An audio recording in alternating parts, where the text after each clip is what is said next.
China has achieved something that no other country has ever done before. The National Space Agency CNSA has brought samples from the mysterious far side of the Moon to Earth for the first time with Chang'e 6. Chang'e 5 had already delivered rock samples from the near side, and it was precisely there in the tiny grains of dust and rock that researchers discovered something that absolutely no one would have expected in this form. A previously unknown mineral, traces of water, and evidence that the Moon was volcanically active for much longer than we thought. And let's be clear, these discoveries could not only rewrite the history of the Moon, they could also dramatically change the future of space travel.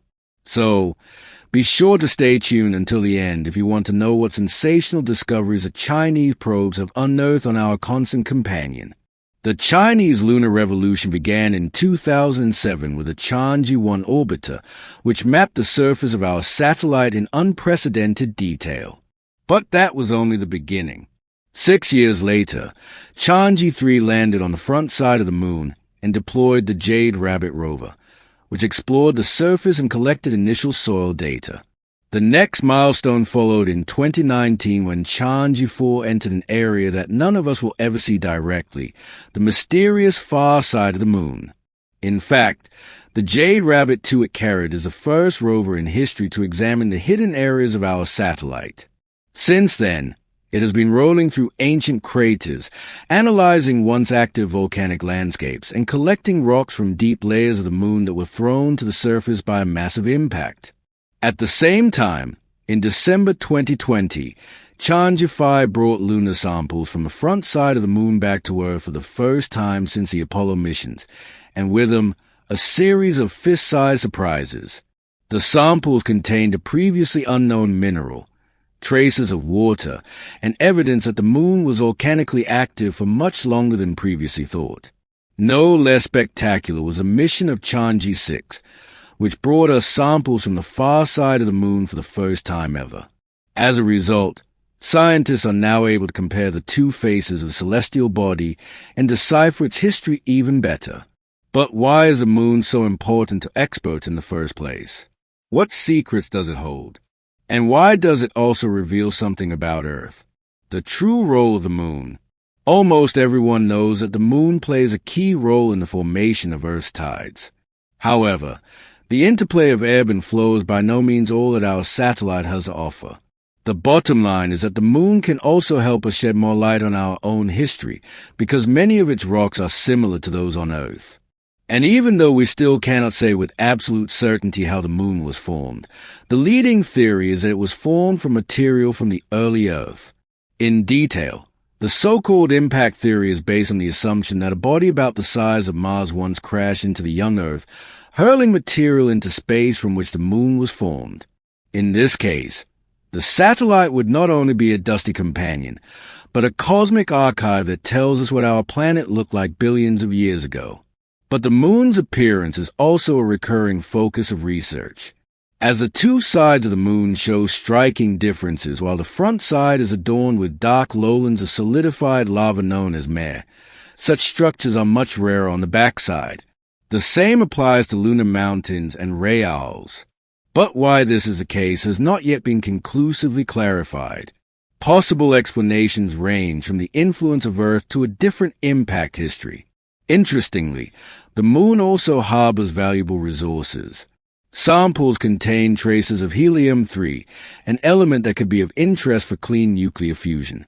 In addition, water has been discovered not only in the dark shadow craters of the poles, but also in minerals that formed in ancient, long-extinct volcanoes.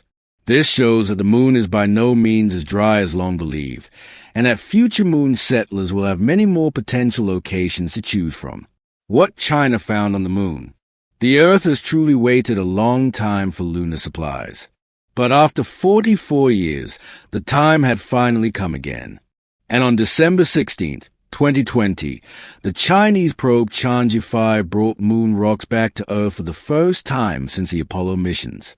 Previously, only the Soviet Union and the USA had succeeded in doing this, which is why the 1.7 kilograms of soil samples that arrived in the northern Chinese steppe 5 years ago were eagerly awaited.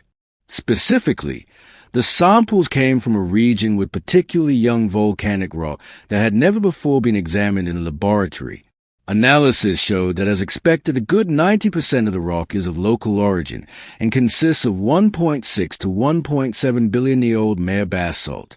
As mentioned briefly earlier, this dark rock was formed when volcanism filled the lunar maria with lava, as evidenced among other things by the tiny beads of vitrified rock formed by the rapid cooling of molten rock droplets. According to chemical analyses, the glass beads originate from two volcanic fissures, now extinct, located 160 and 230 kilometers away.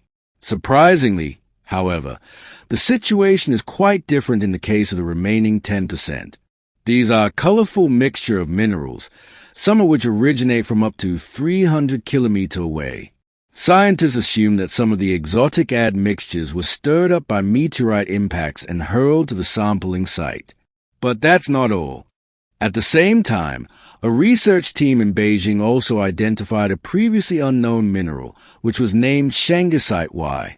This is only the sixth mineral to be discovered on the Moon, and from a purely chemical point of view, it belongs to the group of phosphate minerals and forms colorless transparent columnar crystals. It also contains the isotope helium-3, which, as mentioned above, could be important for nuclear fusion in the future. But why is that?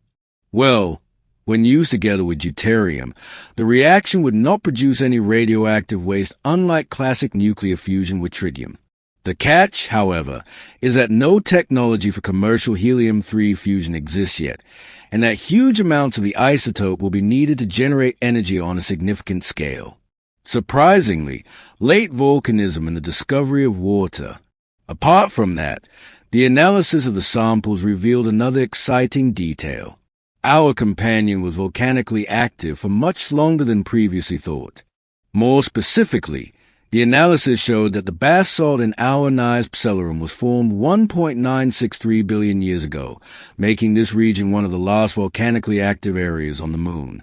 Almost a billion years later, lava eruptions were still occurring here, and a total of almost 2,000 cubic km of lava is thought to have flowed during this phase.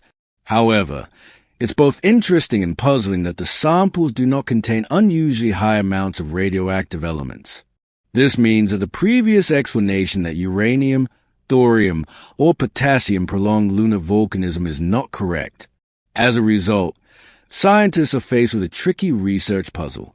For such a small celestial body as the Moon, such late volcanism is difficult to explain, as its interior should actually have cooled down long ago.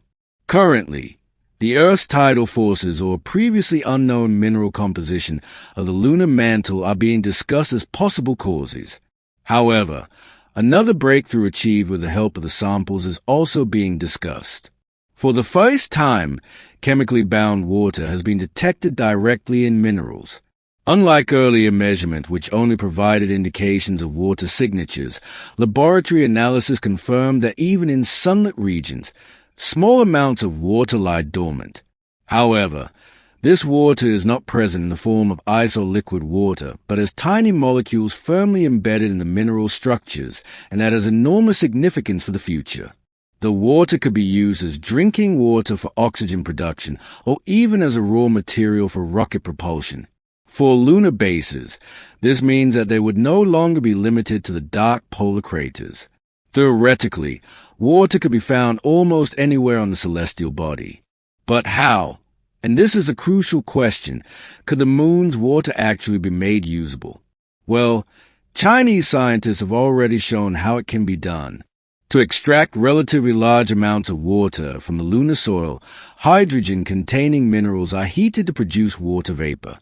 According to experts, this essentially simple approach could yield 50 to 76 L of water from 1 ton of lunar dust. And while the insights that Chang'e 5 has given us into the front side of the Moon have already made history, we should not forget that experts currently have another lunar iron in the fire. Last year, Chang'e 6 brought us rock samples from the far side of the Moon for the first time. Scientists now have a revolutionary opportunity to explore the significant differences between the front and back sides firsthand, and perhaps find the answer to one of the most fundamental questions in lunar research. This may finally enable us to discover what is really responsible for the differences between the two halves of the moon. The analyses are still in full swing, but researchers describe the samples as a real gold mine for science and are optimistic that they will also yield groundbreaking findings. And just one click can get you a groundbreaking subscription. Simply press the thumbs up button and subscribe to never miss a new video from us again. See you soon.